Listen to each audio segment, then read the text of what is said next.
Welcome to the Business Scholarship Podcast, interdisciplinary conversations about new works in the broad world of business research. I'm your host, Andrew Jennings. If you like what you hear today, please consider subscribing to the podcast or sharing with others who might like it too. And if you have ideas for future episodes, let me know. My email address is andrew@andrewkjennings.com, and I look forward to hearing from you.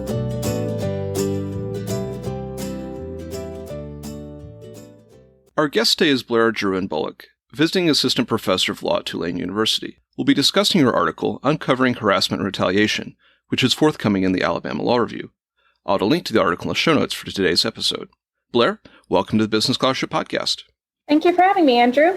Blair, I wondered if we could start the conversation by situating your goals in writing this article. What open questions did you set out to answer? And maybe with that, what do we currently know before this article about the nature of workplace harassment, workplace discrimination, and retaliation that individuals might face if they raise these concerns in the workplace? And how does this existing knowledge and literature fit into the questions that you set out to answer here? Absolutely. I think, that your framing of the question kind of is where the framing of my paper began. We know a good bit about harassment and discrimination in the workplace. Of course, we know that both are prevalent. A recent EEOC task force report estimated that sexual harassment could be as high as 70% of women in the workplace have experienced it at some time during their employment. And of course, we know that discrimination is real. We know the gender pay gap has been estimated to be upwards of 85%, that women make only 85% of what men make, and much lower even for Black women, an estimated about 61%. So we know that both of those things are prevalent. My paper focusing on sexual harassment. So that EEOC number is anywhere from 30 to 70% of women have experienced sexual harassment in the workplace. And we know a good bit about reporting harassment. We know that generally victims don't report. That same EEOC report has said that number could be as low as 30% of victims do not report the harassment at all, and a much lower number formally report the harassment. And it's been hypothesized through hypothetical surveys or through surveys of a small number of victims of harassment that one reason that victims of harassment don't report is because they fear retaliation.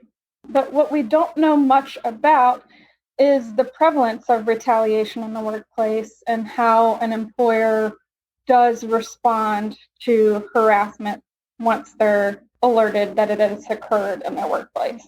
And the reason we don't know much about this is really data limitation. And so what I sought out to do in this paper is to just provide a little more information about retaliation, specifically retaliation following harassment, because especially as Me Too has exposed harassment as prevalent in the workplace and has encouraged victims to report, we have to be fearful that means retaliation or an adverse employment action might come with that increase in reporting. And so specifically, I was interested in, getting some numbers on the prevalence of retaliation in the workplace following harassment and whether there are any specific determinant of an employer's response to sexual harassment or harassment in general in the workplace. Meaning, are there characteristics of the employer, of the victim, of how the victim responds, of the harassment itself that make it more likely that a victim of harassment experiences some form of adverse employment action as a result of that harassment. So you have done a novel empirical study in this paper, and I'd like to get to the design and some of the findings and implications of your study in a moment, but I'm thinking about sort of the lay conception of what discrimination or harassment in the workplace might look like, or what retaliation in the workplace might look like. Do you see any gaps between what the lay conception, between what those things are, and what the legal standards for that conduct is? And are there any potential gaps in those standards that might persuade a worker not to report if he or she has experienced any of these things? There are some gaps in the legal standards, a couple of gaps that this paper kind of touches on, both some differences in how harassment is treated from other forms of discrimination, which I think is important to highlight. And then, as you say, is maybe differences in how a victim might view harassment and how the law treats liability for harassment. So the first one that's often discussed is the severe or pervasive requirement. So just to kind of lay out how harassment is prohibited in the workplace under federal law. Of course, there are a variety of state laws that address it as well. But there are a number of federal statutes that prohibit discrimination, right, on a number of protected classes. So Title VII, protecting employees against discrimination on the basis of race, sex, national origin, color, and religion. And then we also have protections for age discrimination and disability discrimination. And over time, harassment has been considered a form of discrimination under those statutes. But harassment is narrowly defined, right? It's defined as only conduct that is severe or pervasive, such that it actually affects the employee's workplace, right? So it has to be because of one of those protected categories, right? So the actions taken by the harasser have to be because the victim is a woman or because the victim is Black. And the conduct has to be severe or pervasive. So that's one disconnect, right, is that an employee might believe that a one-off comment about their sex qualifies as sexual harassment, but it's not protected under the law. And that difference kind of leads to a few loopholes in the law that I do think create this kind of gap that you're discussing. So specifically for retaliation, these statutes also make it illegal for an employer to act adversely against the employee who reports the unwanted conduct. But for harassment, the employee that reports has to have a reasonable belief that the conduct was actionable, right? So meaning the conduct really has to be severe or pervasive for the employee to be protected under the retaliation standards as well. So that's one of the gaps. And there are a couple of other very nuanced liability standards for harassment that differ from discrimination that this paper touches on and that many papers have touched on previously, but that might lead, maybe the employee itself isn't aware of these standards of liability, but because it trickles down to the ultimate liability for the employer, it could affect the employer's response. So the employer or HR might be aware that liability is less likely to occur, and so then be more likely to take an adverse action against the employee, if that makes sense. So it might not be that the employee itself is aware of the liability standards, but ultimately the liability standards affect the likelihood that the employer is going to be responsible for whatever action it takes in response to the harassment or for not preventing the harassment. With these differing standards, these differing legal standards, is there any way we might model those into how an employer might make decisions with these standards in the backdrop? And what kinds of corporate behavior would we expect to see under this type of modeling with these standards in place? Yeah, I think, as I said before, so your previous question was kind of, would these standards affect an employee's response? And maybe we think not so much because an employee might not be aware of the standards of liability, when they're determining whether or not they report harassment.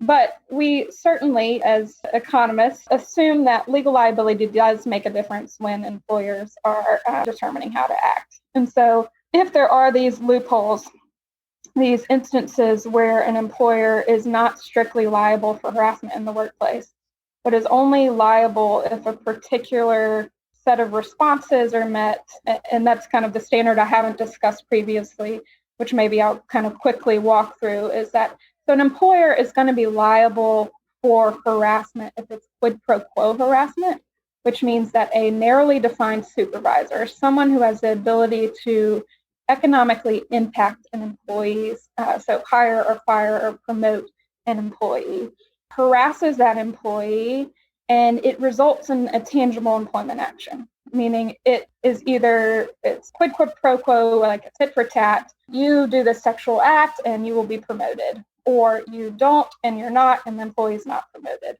They will be strictly liable for that.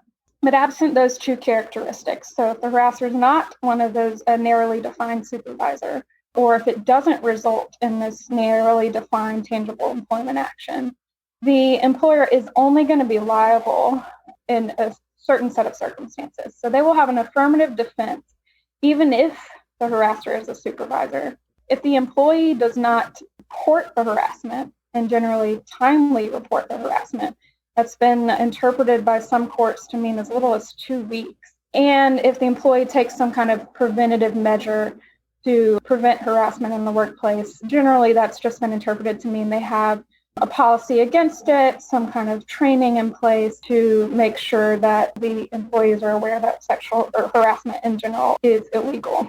So if the employer or HR or their attorney is aware that there are these loopholes and that one or more of those characteristics are not met for liability, then of course we would think that that would ultimately affect how an employer responds. So specifically in this paper, I kind of very loosely model an employer's response to sexual harassment. And one way that it's easy for me to think about it, and of course this is like a narrow example, but is the employer might think that the harassment is relationship-based, right? Meaning it's just something that's occurring between the harasser and the victim. I would hope that with the Me Too movement, we've learned that there are serial harassers, and that's not true. But I do think this was a common belief, and we see it play out in a number of examples, cases discussed in the Me Too movement, and a number of cases that you can find in Westlaw. But so the employer is responding to the harassment between this harasser and the victim. And let's say that the employer believes that one solution is to separate the two. And so it can transfer or fire the harasser, or could transfer and fire the victim. And when making that decision, the employer is going to consider a number of factors. One factor would probably be the cost of replacing or the harasser or the victim.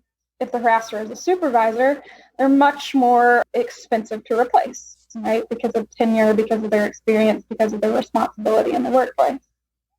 Then the employer is also going to consider, a number of factors such as, is the harassment likely to occur again? Maybe the productivity of the victim has been decreased by the harassment. But where the law steps in is if there is the potential of legal liability, the employer is also going to think, how will my actions affect the likelihood that I'm liable either for harassment now or potentially harassment in the future? And that's where, raising the likelihood of liability for the employer taking an action against the victim, right? Raising the cost of a potential litigation could have an impact and affect the employer's response. So I think this model does a really good job of framing the idea of what actions in the workplace are legally actionable, could give rise to liability, and what could not, and how the different actors in that environment might behave under that standard. A great contribution of this article is the empirical study that you do, trying to tease out and to see if this model fits with the data that we see. Could you maybe introduce the empirical study that you do? What were some of your research questions for it in terms of this broader project? What data did you use? How did you get it? And what was your study design and some of your empirical findings? Sure. So, the model is kind of left with some predictions that are difficult to test because of a lack of data. But one being, and because it's uncertain what the model would fully predict. So, for example, we just discussed how it's more expensive to replace a supervisor. So if it's supervisor harassment, absent any legal liability, we might expect the employer to be more likely to act against the victim if the harasser is a supervisor and the victim is not. But with the legal liability, I just told you, it is more likely that an employer is liable for supervisor harassment than other forms of harassment.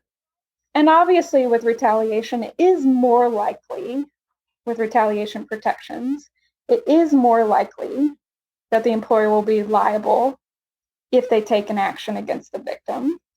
So these things would make it less likely, this threat of liability would make it less likely that the employer acts against the victim. But we also just discussed this kind of narrowing of employer liability standards that make it less likely that liability really is a threat. And so I was interested in knowing specifically two things. So my paper has two different empirical sections, empirical studies. And the first being an analysis of data set that I got through a FORA request writing my dissertation of all charges filed with the EEOC between 1990 and 2013. In that study, I was interested in knowing, are individuals with harassment claims more likely to also have a retaliation claim than individuals with any other form of discrimination claim? So is retaliation, very broadly speaking, is retaliation more common with harassment claims than it is with your typical discrimination claim? And that is what I found. I found that a harassment victim or someone filing a harassment charge with the EEOC is upwards of 93% more likely to include a retaliation charge than any other form of discrimination. So when I'm talking about any other form of discrimination, I'm giving an example being someone that was denied a promotion because of their protected class.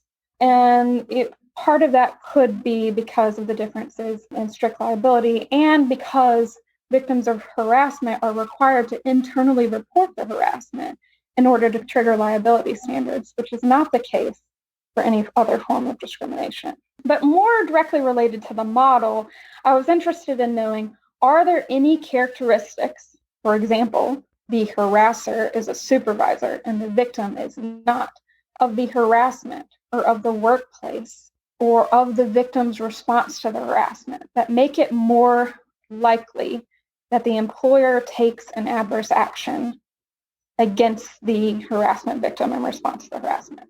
And there are very few data sets, I really only know of two, that are nationally representative, but also that just ask in general questions that are necessary to answer this question. What we need to know, right, is we need information about harassment, an individual's specific experience with harassment, who the harasser was, the characteristics of it, such as how severe was it, what type of harassment was it, and the victim's response, and then, of course, the employer's response. And so what I use to analyze the determinants of an employer's response to harassment in the workplace is the 2016 Merit Systems Protection Board survey. So the MSPB is a federal agency that's kind of tasked with monitoring federal employees. And the last time they conducted this survey was in 1994, but they were tasked with replicating this survey in 2016 and broadly surveying federal government employees about their experience with not just sexual harassment, actually, harassment on a variety of protected categories within the previous 2 years of their employment. And luckily, it asked all of the questions that I really need to perform an empirical analysis. Most importantly, was the individual harassed in the previous 2 years, characteristics of the harassment, who was the harasser, how did they respond to the harassment, and did they experience a number of adverse employment actions as a result of the harassment or their response to it. As we discussed with the model, kind of unclear what predictions we're left with when we consider legal liability. And so this survey is in 2016, and so this is after Farragher and Ellerth, which is where we get that affirmative defense for when an employer is not liable for supervisor harassment, meaning an employer is not liable if the victim does not report it, and the standard for strict liability when there is supervisor harassment that results in a tangible employment action. And so the only two consistent determinants of a victim of harassment experiencing an adverse employment action, and when I say that in this paper, I'm specifically defining it as receiving worse work assignments, being transferred or reassigned, or being denied a promotion. I can separate that out. These results are significant if I just look at being transferred, if I just look at being denied a promotion. But 22% of the victims experienced some form of adverse employment action as a result of the harassment. And so that means that in addition to the unwanted conduct that they experienced, either teasing, name calling, touching, stalking. They experienced one of these adverse employment actions we discussed as a result of the harassment. And the only two characteristics of the harassment, controlling for a number of characteristics that I have access to, that impacted whether or not the individual experienced one of those adverse employment actions, was that they were harassed by their supervisor and that they reported the harassment. And so the largest effect is that men harassed by their supervisor were more than 100% more likely to experience an adverse employment action than men harassed by any other person associated with the workplace. It's a similar effect for women. That effect is also present for other forms of harassment, not just sexual harassment. And then victims who report the harassment are also more likely to experience one of these adverse employment actions. So, taking this all together, the discussion about potential gaps in legal standard and the model and your empirical findings, where might that leave us in terms of potential reforms? Yeah, I think, it highlights the call for the need for reform, right? Specifically, reform that's going to affect an employer's response. And so one way to think about this in the model that we discussed is we would expect that increasing the likelihood or the expected cost of liability for acting against the victim would hopefully make some difference, right? And so there are a number of legal standards discussed in the paper and that we very, very quickly and briefly touched on earlier in our discussion, that those standards could be strengthened such that an employer is more likely to be liable for acting against the victim, right? Or for not acting against the harasser. So one that we discussed is this requirement that the employee have a reasonable belief that the harassment was actionable. Maybe that standard's too high, right? And maybe getting rid of that reasonability requirement increases the likelihood that an employer is liable for retaliation. We can also expect that increasing the likelihood that the employer is liable for the harassment itself would have some impact because the employee is probably more likely to file a lawsuit if there is some form of retaliation that occurred than they would be otherwise. And so they'd have both a harassment claim and a retaliation claim. And if the employer is more likely to be liable for the harassment itself, then the employer would be less likely to act against the victim. And so closing those loopholes that we discussed, maybe addressing the requirement for a victim to have to internally report the harassment. If that's no longer a requirement for liability, then it's more likely that the employer would be liable for the harassment. Could have an impact. And what we've seen in response to the Me Too movement is some states have addressed these standards when adopting legislation specifically addressing sexual harassment in the workplace. But the majority are taking other steps that are also necessary and that would also increase the likelihood of liability. So getting rid of non-disclosure or preventing non-disclosure agreements and settlement agreements addressing sexual harassment, removing damages caps for sexual harassment claims, increasing statutes of limitations. All of those are steps that are being taken by states that might address liability for sexual harassment. Less attention is being paid for liability for retaliation itself, and so that's something I call for in the paper. And obviously, as states or courts start to maybe close some of these loopholes in liability standards, expand the damages allowed for in sexual harassment cases, that gives us a great opportunity to test the effect, right? To see if these changes have some kind of effect on sexual harassment or retaliation in the workplace. Things that I would love to test in the future. Unfortunately, again, we're stuck with these data limitations, right? So this specific survey limited to federal employees, but also last time it was conducted in 1994. And there are a few surveys that even ask a nationally representative sample about their experience with sexual harassment. But I think there are some ways to test the effect of these standards on harassment and retaliation in the workplace, and I'm hoping to be able to do so in the future. So apart from those kind of open questions, Are there any key takeaways you would like our listeners to have from this conversation and from your article?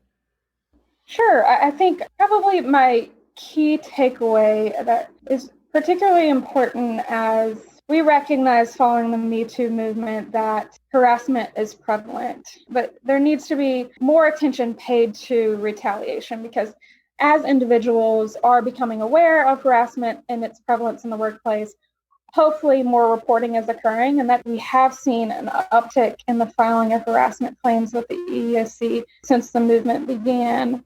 But with that is coming an uptick in retaliation. And so I think in order to really address the problem, we need to consider those standards of liability that are going to potentially affect an employer's response to harassment once the employer becomes aware of it in the workplace. Our guest today has been Blair Bullock, visiting assistant professor of law at Tulane University. We've discussed her article, Uncovering Harassment and Retaliation, which is forthcoming in the Alabama Law Review. I'll add a link to the article in the show notes for today's episode. Blair, thank you for joining the Business Scholarship Podcast. Thank you, Andrew. Thank you for listening to another episode of the Business Scholarship Podcast. If you like what you heard, please consider subscribing to the podcast or leaving a rating on your favorite podcast app, or let other people know about it too. If you have suggestions for future episodes, please let me know. My email address is andrew@andrewkjennings.com, and I look forward to hearing from you. Until the next time, I'm your host, Andrew Jennings.